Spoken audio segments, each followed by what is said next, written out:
I appreciate that, Todd. Thank you. Did you guys have lunch in this room? Is this a lunch? Where's the food? Are you guys waiting to eat after I speak? Okay, I get the joke. Thanks for having me. I appreciate it. As Todd mentioned, yeah, it's been an eventful first tenure, I think, of all the secretaries that have been sworn in this year. But it is an amazing honor. Just maybe to take a step back, if you think about transportation, we have a massive impact on how people live their lives, how they play, how they get to work, how they get home, whether it's the congestion on roads, whether it's delayed or canceled flights. You think back to COVID, the supply chain, when things can't move through ports and on rail and on our roads, our lives have incredible disruption. Just right now in New Jersey, which I'm from Wisconsin, but the last 3 years I've lived in New Jersey. So in New Jersey, I'm sorry if I'm not going to claim you as my home state. Wisconsin's my home state still.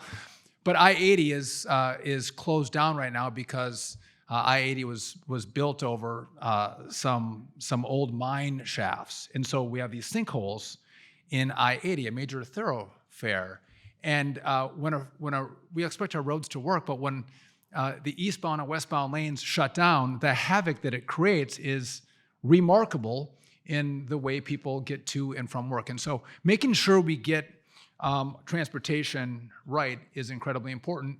And I think a lot of people don't think of us as maybe the sexiest space, right? We're not at the forefront of like what people think of in regard to innovation. And I would frankly disagree with that. I think we're probably one of the coolest spaces out there, Department of Transportation.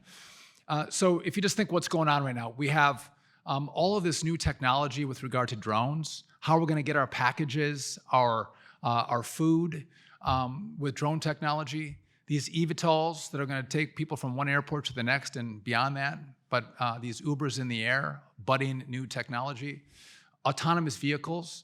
We lose 41,000 people roughly on our roads a year, and the technology that's going to help people stay safe on the roads. But maybe who knows, when we're a grandparents' age, we may not be driving ourselves. Maybe this technology will be at a place where we don't drive anymore.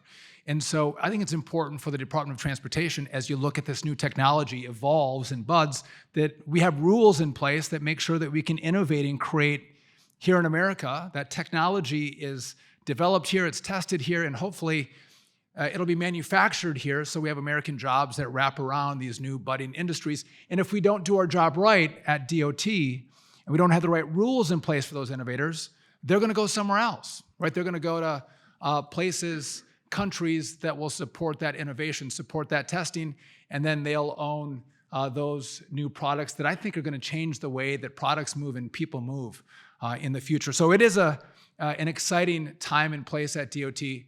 And though I talk about that excitement, and it is, the critical role, the one role that we have is safety at DOT. And it's said a lot, right? We talk about safety, but truly, when we don't do our jobs well, the consequence is people die. People lose their lives when we fail. And so there's been some conversation about, well, what should the focus of DOT be? And I know that in past administrations, they've focused on green or social justice or DEI, and those things are all fine, right? And you guys all might debate those things at your tables or at lunch today. But for me, I don't care about those things. I care about safety, because getting your families and you to and from your points of destinations, that's what matters to me. And we truly want the best and the brightest involved in our roads, our bridges, our airports, our airplanes, our air traffic controllers, just the best and the brightest. That's what all of us should expect, because if we get that wrong, the consequence is truly deadly. We saw that on January 29th, and 67 people lost their lives. And I think that was it was a tragedy that should have never happened. If you look back, there were telltale signs that we had issues around DCA. There were 85 really close near misses in the preceding years. And those near misses weren't flagged to say we have a problem in this airspace. We should change the way we're doing business at DCA. It wasn't seen. Right now we're using AI tools, AI technology to get the incoming data. And by the way, it's easy to look back and go, you should have seen it, right? It's easy to say that, but there's a lot of data that comes in and it was missed. So we're using AI right now to say, what other hotspots are out there? Is there another DCA out there that we're not seeing? Let's use AI to analyze the data and make sure if there's problems, hotspots in other airports, we're identifying them and taking action before we have a mid-air collision. And so using technology is incredibly important for us to see maybe what the human eye doesn't see as well. But it's made us focus on safety again, and I'm not going to tell you my exact plan. I've briefed the president, but we are talking about how do we upgrade our air traffic control system. And just as some background, we are using copper wires. It's a copper old school communication system. And that was great 30 years ago. It was top of the line technology, but we are one of the last institutions on copper. And it's the FAA, it's air traffic control, is using copper to the point where these systems aren't even serviced anymore, and we have to pay additional fees to get companies to service this old system. So we have floppy. Some young people in here might not know what a floppy disk is, but we have floppy disk drives in our towers. We're using paper strips, passing from one controller to the next as aircraft move from one controller to the next. This is insane. We're the United States of America. We are the most advanced markets and have the most advanced technology in the world, and we are using the most antiquated, old system that anyone could imagine. It's 25, 30 years old, and so this has to be updated. We're going to move from copper to fiber. Our radar, many of you guys might know this, the newest version of the radar that we use is, I think the newest one we have is from like 1983 is the newest one. Most of them were built in the 70s. So the technology is so much better with radar. If you've been you guys probably have been in your towers at your airports. Some are better than others. JFK is actually, it's old, but it's actually halfway decent. I was just in Burbank. Anyone from Burbank here? It's pretty rough tower. This old antiquated stuff. And the front-facing terminal from the back end, from radios, and how the whole system works has to be upgraded. Our flow management system, how we move airplanes through the airspace, dates back to the 1960s. All of this has to be upgraded. We have technology for surface radar and sensors on our tarmacs. We see a lot of these near misses at airports. We can alleviate that with new technology. So all of that is going to be part of this system of upgrades that we need to do. But we don't have a choice, right? We're starting to see cracks in the system. The system's safe, but we're seeing the cracks. If we don't do it now, 5 years from now, 10 years from now, we're going to see the consequences of not taking action. And so I hope all of you are going to help me. It's going to cost money. I'm not going to tell you how much because OMB hasn't told me the exact number yet. I have an idea what it's going to cost, but I need the Congress to give us the money. And I need them to give us the money up front so we can actually build this out in record time. A brand new system, the best technology that is ready for prime time we're going to put into America's air traffic control system.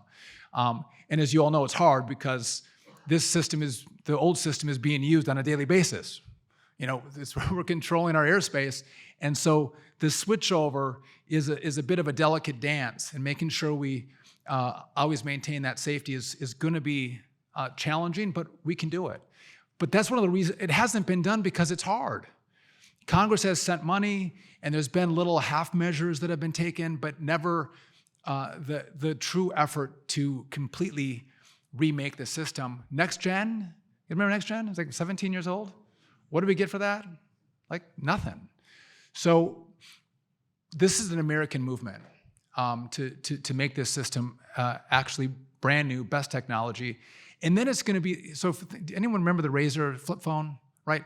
If you got the flip phone, you can't upgrade the flip phone. The flip phone was what the flip phone was, right? You're never going to do a system upgrade to the flip phone. But if you have your iPhone, right, you get system upgrades all the time from Apple. I don't use the other system. I don't have an Android, so I can't tell you what Android does. But for my Apple, I get upgrades all the time. What we're going to build is going to allow us to, when new technology comes out, build on top of it, continue to advance the technology. We can't build any, we have a flip phone right now. We can't build on top of what we have. We need to build an iPhone, and then from there we can do the system upgrades as they come in. So I'm excited about it. Congress is going to have to help us, and I can't wait for all of you to tell Congress to send us the money and have faith that we're going to do it, because it's going to help all of us and the American public as we do this. I'm going to come to you guys in a second, but one more thing. Air traffic controllers, we don't have enough of them. We have some bottlenecks in our system on how you, by the way, like 3 years in, you're making 160 grand a year. These are really good jobs. And so there's bottlenecks when you say, I want to be an air traffic controller. I've taken the test, and it can take you 2.5 years to get a seat in the academy. Well, you're like, I'm going to go do something. I'm not waiting 2.5 years to see if I can become an air traffic controller. You leave and you go do something else. And so we're trying to streamline the process, and it's easier said than done, but we're streamlining the process to let young people take the test, apply, get the highest scores on the test quickly into seats at the academy, and then move them through. And we have to get more kids, young people, 31 or younger, through the academy faster. We need more seats, which means we need more instructors, so we can maximize Oklahoma City. We may need some other schools to step up and help in that effort as well, but we need to have more air traffic controllers. Our controllers now are tapped out, and they're also using this old system. The new system is going to make it easier for them to use, probably less stressful for them. Also, it's going to move traffic more efficiently, which you guys will all love. But we have to have more controllers, and we're in the process of making that happen as well. For all of you, I don't know if you feel this way. Sometimes some airports are great, some are not so great, but I kind of feel like I'm walking through a hospital, and I've got beige walls and gray carpets and fluorescent lights a little bit, and I feel like I'm in a doctor's office ready for a root canal as opposed to going off somewhere warm for vacation. I do think it's an exciting place to be, right? When we go to the airport, most of us are pretty thrilled. It's exciting. I'm going somewhere, like I'm getting out of town. And it'd be great if we were thinking about, how do we inspire people? Do we have grand atriums? Do we have waterfalls? Do we have local art? How do we inspire people when we go to the airport? And I think it's challenging because if you're a developing country, you got to build brand new airports. But if you're an older country, an older power, an older advanced technology like us, we have all this infrastructure, and we're not building new, we're building on top of what was brand new 50 years ago. And that can be a little more challenging. And I think we can meet the challenge, though.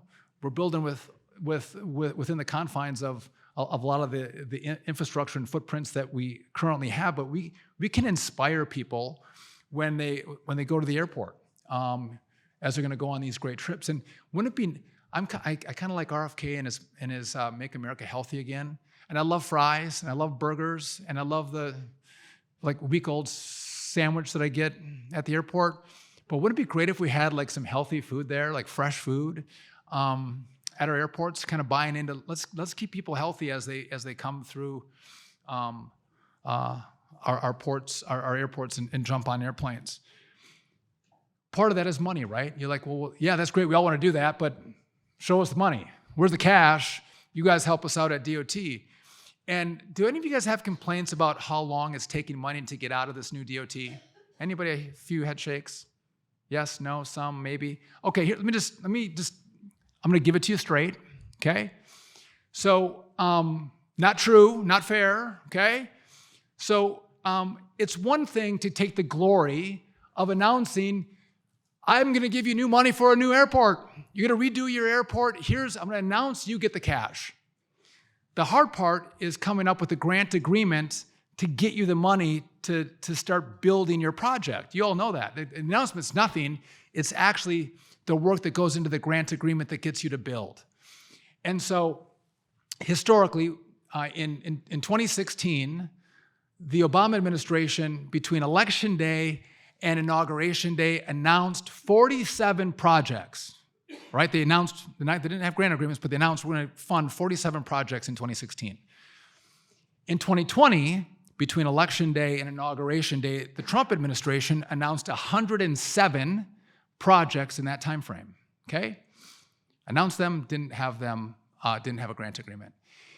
What I inherited between Election Day and Inauguration Day was 974 projects were announced but not funded. So you're all like, you got an announcement, but it takes time to do grant agreements with all of you. So 974 were announced. You all want them, but it takes time to do that. But take a step back. I'm going to put all the announced projects that have been announced but you don't have grant agreements on. 3,200 announced grant agreements and announced projects without grant agreements. So people are announcing projects and no one's doing the work to do the grant agreement so you can actually build your project. So we have all of this work that we have to do to get money out the door so you guys can all do your projects. And it's not just airports, it's roads, it's bridges, but someone was announcing things, taking a lot of credit and a lot of love, but not doing the work to make sure you could turn dirt. And we're doing the work now to get those projects out the door so you can actually turn dirt. So don't blame me, I'm doing the work. It's been a lot. We're fully functional. Some have said, well, you reduce some staff. Can you actually do it with the staff that you have? There was a lot of increase in staff in the last 4 years, and you still have 3,200 projects that have been announced and you don't have agreements on. The president has been very clear. He wants to build big, beautiful roads and bridges. He loves beautiful airports. And so part of my job is to make sure that money goes out the door so we have this build taking place in America. So that's part of my job, is to make sure it happens. And so I'm not going to cut our staff. That's going to impact my ability to get money out the door so you guys can all do the great projects that you have planned. And I'm not going to cut anywhere near staff that keeps our traveling public safe. Right? Safety and projects matter. So if I can be more efficient, that means I have more money to give to all of you to do more projects. And let me just give my philosophy as we look at how money goes out the door. I want to make sure that all of you are efficient, right? On the time front and on the money front. And the more efficient that you are, that means I have more money to give to the next project at the next airport, right? Or on the next, someone wants to build a road, I want them to be efficient with the money, but also with the time, so I have more money to give to another road or another bridge. But it's only once, we only know our pie is so big. Let's make sure we effectively and efficiently use the pie to get as much done as possible. And we have a role in that as well. How can we help streamline the permitting process? It takes way too long, and you guys are stuck dealing with that. We're trying to work through that as well. But when 40% of the cost of a project goes to environmental studies or goes to consulting firms, and only 60% goes to the project, that's a problem, right? This is money that's supposed to go to make my airports beautiful and my roads and bridges beautiful. And if we're putting money towards those things, we're not putting money toward the project itself. And I know there's some money has to be spent on that, but I think way too much of the money spent is going in the wrong direction. So let's not fritter cash away. Let's use it well. And I just want to let you all know, it's been a busy first 2 months. I appreciate you guys all inviting me to come and say a few words to you. There's a lot going on, but the work that you do is critical to how our system works. And I know a lot of you want resources. We're going to be there to do all that we can to help you with resources to do the projects, to make the beautiful spaces that Americans love and expect from the greatest country on the face of the earth. It's taken a little bit of time to get through this backlog, but you're gonna see in the next weeks and months a lot of these projects come out. And as we look to new projects, we're looking for you to send us ideas on how you can do more with less, how you can be more efficient. And those who send us those proposals are the ones that we're gonna smile at and go like, it feels really good. Those that have big numbers and a lot of fat and bloat in them, we probably won't look as kindly on. So think about that as you're thinking through what you wanna do and how well you can do it and how efficient you can be with a dollar. And we are going to do a lot of wonderful things together. The last thing I'm gonna leave you with is I think I have a lot of great ideas. I think you have a lot more better ideas in this room. And so I would encourage you to share with us, what do you think we should be thinking about? What do you think that we're thinking about but just a little bit misguided? We should maybe shift our focus a little bit, and we're gonna get a lot more if we think about where we're at just a little bit differently. But your expertise, your insight should be shared with us so we can do a better job making sure that we're helpful from the DOT. And just with that, I just got to it's been an amazing honor to serve as the 20th Secretary. The President told me when he gave me the job, he said, if I could pick one department to be the Secretary of, I want to be the President, but if I wasn't the President and I was a Secretary, I would want to be the Secretary of the Department of Transportation. And the reason is that he's a builder. He wants to build things, and he cares about what America looks like. What projects are we doing? And so there is going to be a lot of effort to drive efficiency. You're hearing about that, and that effort is underway, and I think our government can be more efficient. But in regard to the projects that build this country out, that have the projects that I think are going to fix old infrastructure, the President is 100% on board. And so in that lane, I think when there's an effort to cut money that goes to the great things that make this country beautiful and operate and move people around, I don't think the President's going to let a lot of that happen. I think he wants us to continue to invest in the great projects that exist throughout the country. And again, he'll travel and you'll travel to other places, and you'll see other infrastructure, and you go, God, this is beautiful. Like, why can't we be this way? He wants us to be the envy of the world in regard to the systems that we use, but also our transportation system, which includes our airports. And so we have a lot of great work ahead of us. I look forward to partnering and working with all of you. I look forward to not being delayed in any of your airports as we travel a lot. And again, I appreciate you guys giving me the opportunity to come and say hi and take 15 minutes before you actually go get lunch. So with that, thank you, God bless, and look forward to working with you all.